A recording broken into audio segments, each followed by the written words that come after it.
Good morning. Welcome to my channel. This is Doc AndrewLuis, and this is a continuation of a series of lectures on how to do a research made easy for students. But before that, watch this introduction.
Thank you.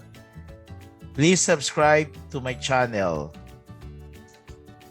by clicking on the right bottom of your desktop screen.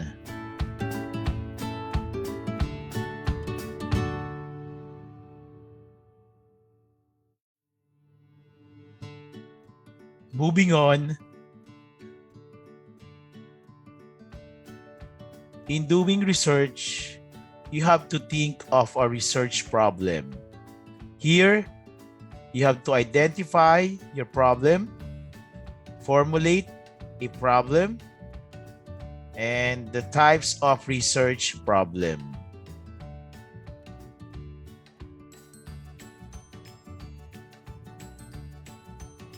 Identification of a problem by selecting your topic. There are many ways to choose your topic. One way of doing it is, number one, fields of specialization. So, if you are enrolled in college and you want to pursue a business degree, so make sure that your topic is about business or management. If you're a senior high school student and you want to pursue a career in nursing, so you will choose a topic on the different fields of nursing. It could be pharmacy, it could be medicine, and medicine is too general. You have to be specific, like surgery, geriatrics, or the study of old age, cardiology, just to name a few. Number two, you can also choose from current issues and problems. Like you want to research about the COVID-19 pandemic, or you want to research about climate change. Number three, research gaps. During your research, you may encounter topics that have not been addressed or resolved. So you can pursue those research topics that has gaps. Number four, replication of a study. So you can use an existing study and improve it, but you have to choose a different sample respondents and a different methodology You cannot duplicate as an existing study exactly, because that will be a mortal sin called plagiarism. You're copying one's intellectual property. So you can replicate a problem but using a different method, or you can replicate a methodology but using a different problems. Either way, you can replicate the study but not duplicate it or copying in totally the whole study.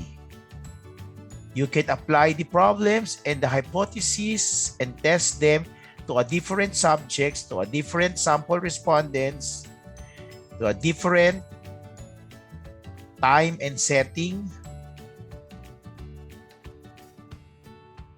That is allowed.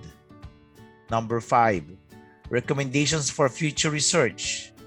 There are current researches which have recommendations for future research. So you can follow that line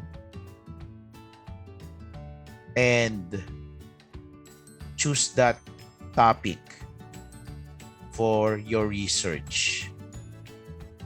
Will that help? Moving on. These are the guidelines in selecting a topic. Number 1, is it researchable or feasible given the time, resources, and availability of data? So when you do research, you have to think that it is realistic based on the time frame. You cannot do research if your time is limited. For example, you want to make a survey on the effects of the online or virtual learning on student performance. So you have to plan and schedule your time. You cannot do it in a month. Remember, gathering your resources, reading references on your topic, and then writing your draft, and then collecting your data, processing, analyzing, interpreting your data will need ample time. And of course, you have to think of your resources, physically, financially. Because of the effects of the global pandemic, it is very hard to do a face-to-face survey interview. So you have to take into consideration your virtual resources, but your research will meet the time frame. And make sure that the data is readily available. So you have to choose your sample respondents and to gather and collect the data from your respondents given the limits of this pandemic using the social media or the online resources. So make sure that you will research a topic that is realistic based on time, resources, and the availability of your data. Number 2, is there a personal interest to sustain span of attention? Remember, when you choose a research topic and problems, it must be connected to your career interests or your studies.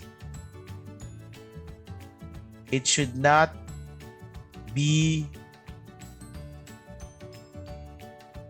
disconnected or far-flung to your course or your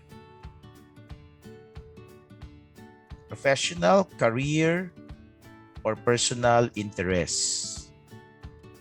Number 3, is it significant and relevant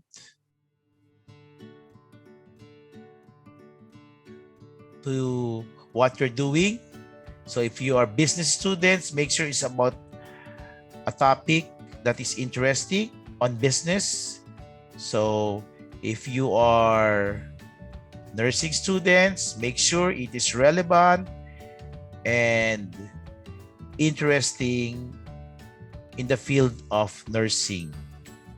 Number 4, is it scholarly and worthy of publication? Make sure what you are researching and investigating is very academic and intellectual. You don't do research on a topic that is very ordinary or simple, because this will be published as a thesis and the final copy will be part of the collection in the library of the school. Number 5, is it likely to fill a research gap, to replicate a study, to falsify a theory, to develop or form new knowledge? You can use a general theory that you have researched as your topic and problems, or you can develop your own conceptual framework based on what you have researched concerning the topic or problems you want to investigate.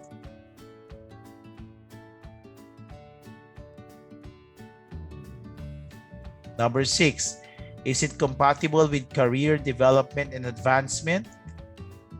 So it must be connected to what you plan to do or what you are currently doing as a student. Number 7, is it measurable and empirically verifiable?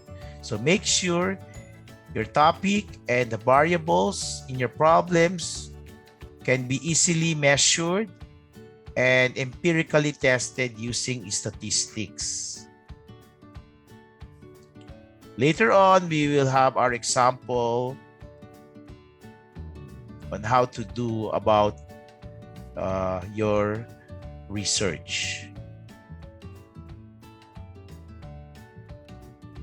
Formulation of a problem. These are the guidelines. Number 1, you do not conduct a research on a topic, but a topic is just a starting point. You choose a topic, but that is not yet the subject of your research. You have to narrow down your topic into specific problems. Will determine your independent variables as well as your dependent variables. Number 2, refine and narrow down a topic into a problem or question. So you have to simplify your topic into a specific problem or question that is worthy of research or investigation. Number 3, familiarize and master a topic by reading from a wide range of sources like the internet.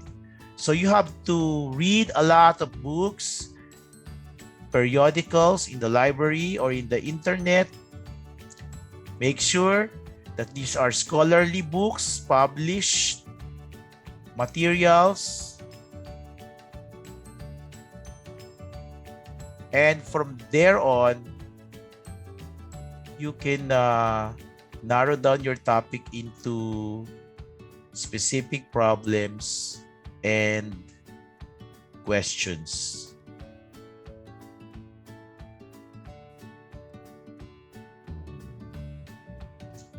Number 4, research questions refer to the relationships among a limited number of variables.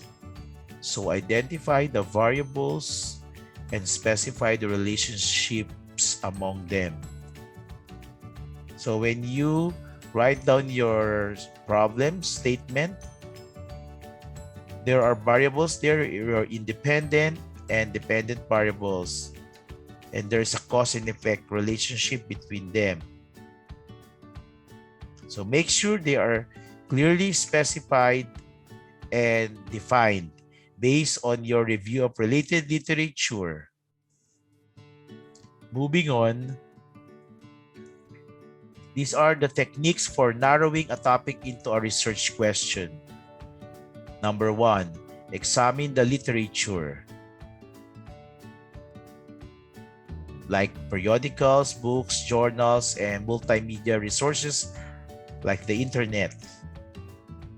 The World Wide Web, or the internet, is the greatest collection of library or resources known to mankind. Under this, you can replicate a study. There's an existing study and you just test again the hypothesis and investigate the problems, of course, with a different methodology and a different time setting.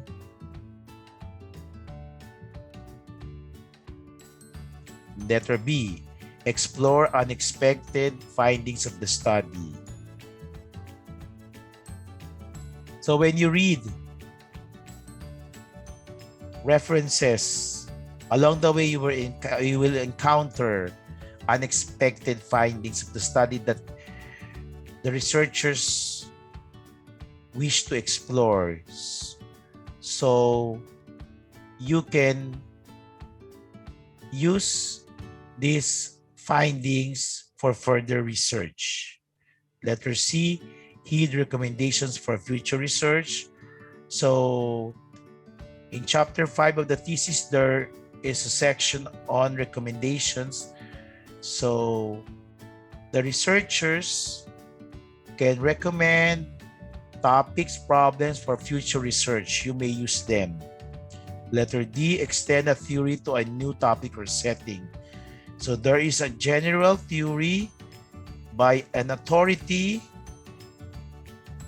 and you can apply that to a different setting and time frame and sample respondents.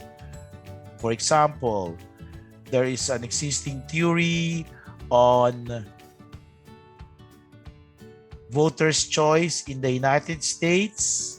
That is my MA thesis, and I applied the theory in the Philippine setting with a different sample respondents and a different time frame. Letter E, refute a causal relationship. So if there's an existing study about this problem and hypothesis, you can test it again and reject the hypothesis after your investigation. Letter F, specify intervening variables and link causality.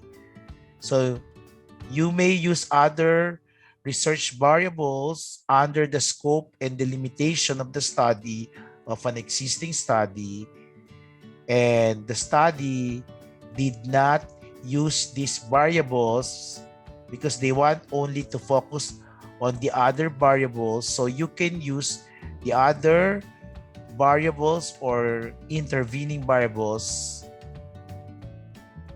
as your research problem and variables in your hypothesis. So number 2 technique for narrowing a topic into a research problem or question: discuss the topic with reliable and credible resource persons. Talk to your professors, talk to your thesis advisor, your teachers, interview an expert on the topic. If it's about nursing, you can interview nursing practitioners. If it's about healthcare, you can interview medical doctors. Just to name a few examples on how to do this.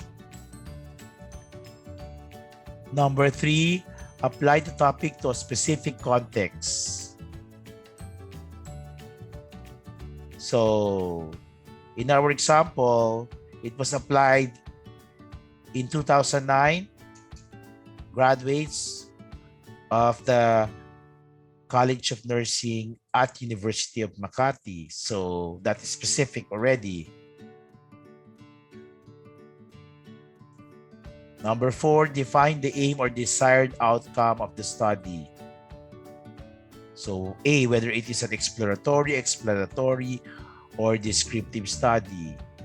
Exploratory research means these research topics are very scant.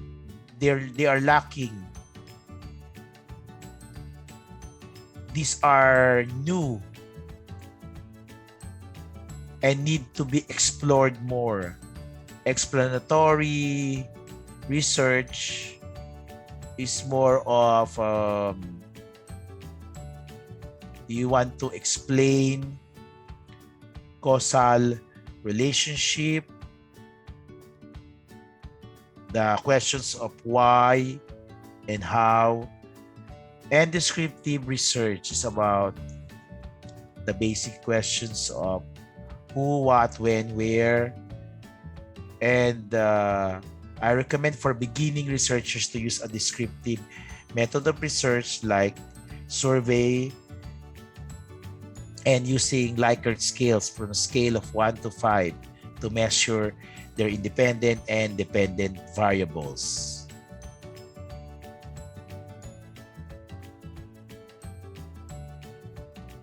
Before doing an experimental study using control groups and experimental groups or exploratory research.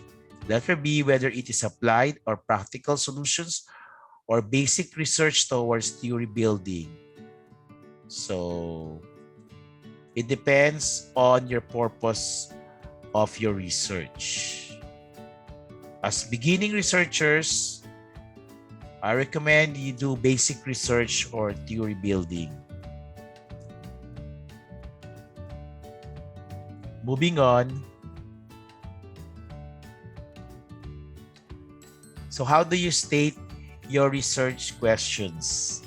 Number 1, be as specific as possible, not too vague, ambiguous, or too general. So you have to define your independent variables and your dependent variables very specific, not too vague, not too general.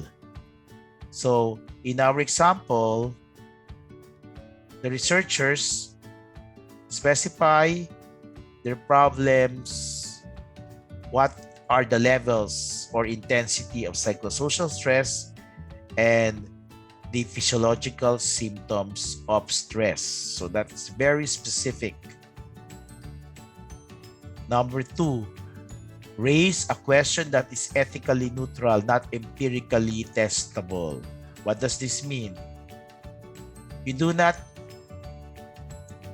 give a good or bad adjectives in your statement of the problem. It must be objective and neutral. You do not have a prejudicial judgment, or you're concluding that this problem and the variables included in this problem is bad or good, or is helpful or not helpful, is dangerous or safe. You do not put those adjectives. So you have to state your question in an ethically neutral form. Number 3, state the problem in a declarative or interrogative form. So it must be in a statement or a sentence, or it could be in a question statement. Moving on. So these are the 3 types of research problems. Descriptive. So under qualitative, it draws categories or patterns to summarize a phenomenon. And under quantitative, focuses on quantifying the occurrence of a phenomena. So for beginning researchers, you can use descriptive method using quantitative, and it could be a combination also of qualitative, of open-ended questions or narratives. Then second, explanatory. Under qualitative, focuses on factors from key informants. So you're interviewing key persons who have knowledgeable on the topic or on your problems. And under quantitative, quantifies and applies inferential statistics to establish relationships. So you can also use this to measure your independent variables using statistical tools, like our example.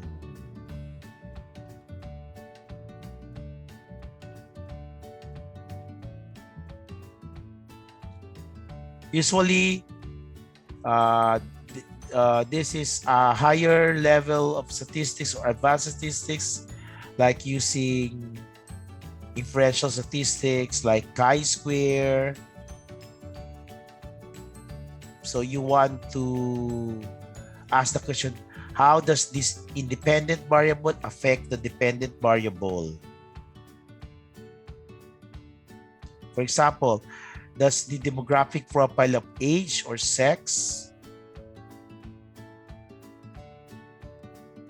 have a significant effect on choosing the candidates of voters? That is one of the questions in my thesis in my MA.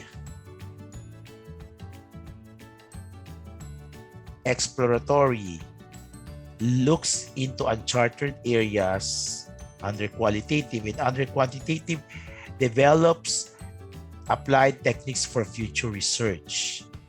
So if you're already knowledgeable on doing thesis or research, you can do exploratory, but this is not recommended for beginning researchers.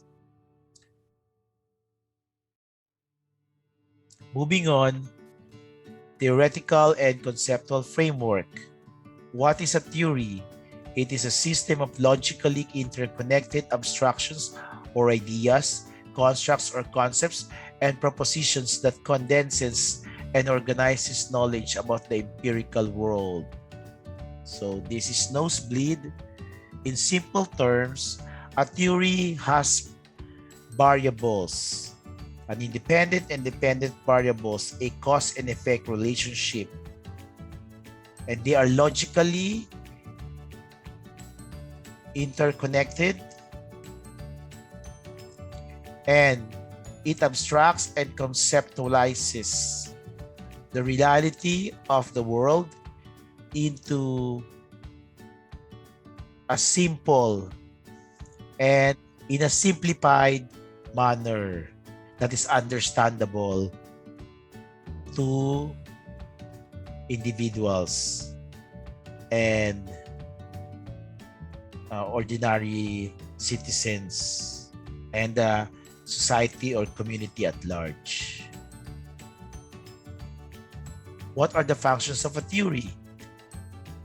Here, it foregrounds certain aspects of the world and provides a guide as to what to investigate. It enables one to see the world and focus on particular aspects of reality. So a theory is very important in doing a research because you can use a theory to test the theory in your own setting and time frame.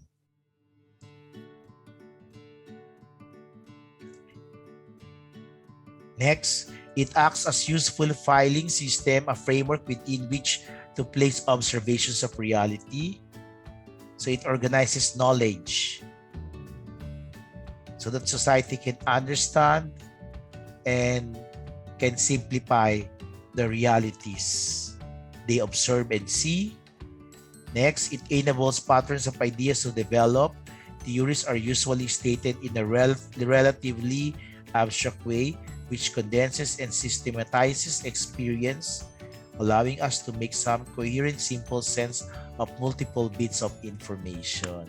So what does this mean? So a theory can make patterns of behaviors, and it makes this experience in a simple manner and understandable way. So a theory helps society or individuals understand their experience and reality, which are very complex. And lastly, it facilitates debate, exchange, and learning within fields of sciences. Theoretical statements enable the identification of common ground as well as divergence and discrepancies between contrasting patterns of ideas. So a theory is a venue for expression of different and contending ideas in order to advance and enrich the science or area of expertise you want to choose from among the various fields of learning. Moving on, what are the characteristics of a good theory? So here are the criteria. It must meet observational tests or empirical. So the theory can be tested against empirical evidence. You can apply it in a specific time and setting. Next, it has logical coherence and depth. This means that it can explain complex realities into simple terms. That is the function of a theory. And then it links together in a complex whole a set of ideas and hypotheses. So it organizes scientific knowledge into an independent and dependent variables or a set of cause and effect relationship. There are 4 types of theories. Number 1, normative. Theories about how the world ought to be. The theorist posits a desired set of conditions and argues why it is preferred.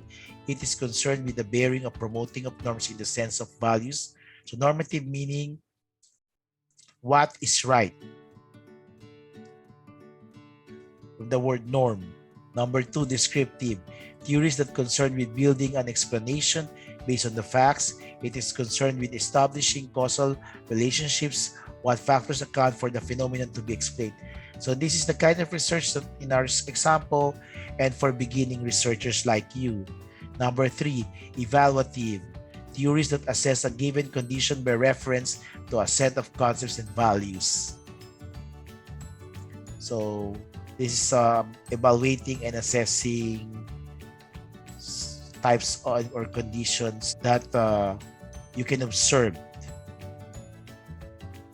And number 4, prescriptive. theories that are instrumental, they are concerned with the best means of achieving a desired condition. So from the word prescriptive, you are prescribing a solution or a treatment. So these are already advanced. If you know basic research, you can do this prescriptive theories or use these prescriptive theories if you're already knowledgeable on research. Now, moving on, these are types of scientific theory.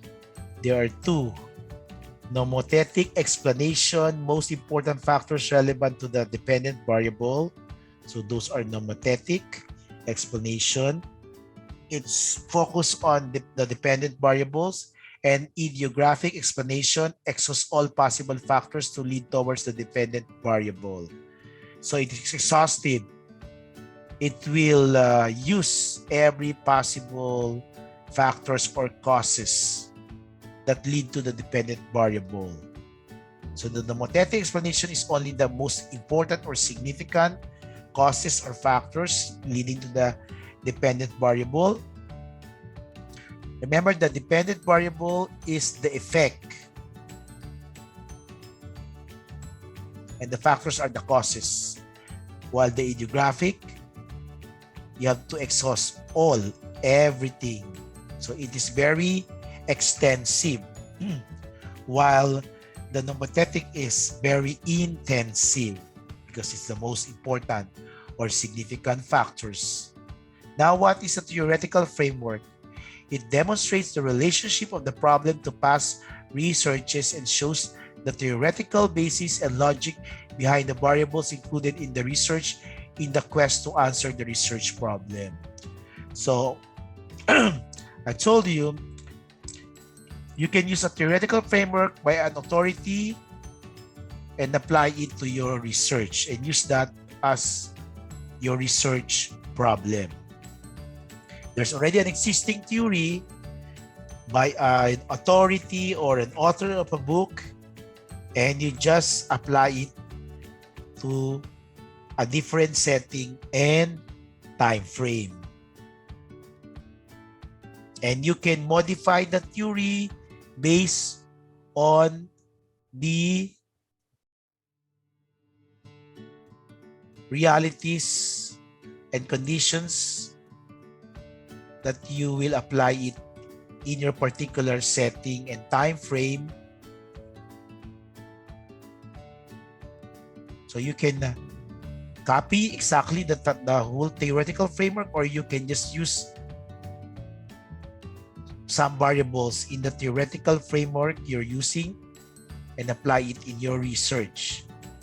Finally, what is a conceptual framework? It is a presentation of the relationships among the concepts, variables that are being investigated, and it is usually in schematic form. So, in our example, we use the input, process, output, which is very simple.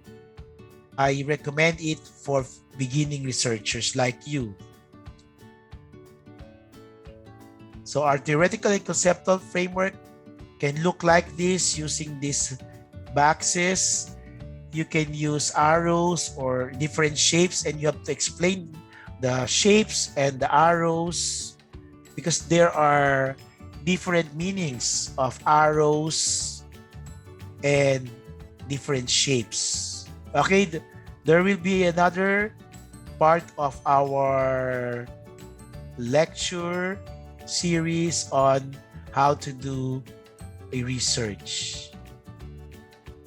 So for now, don't forget to subscribe in my channel by clicking in the right bottom of your desktop screen. Remember, we only live once. You only live once. YOLO. Okay, see you soon and goodbye.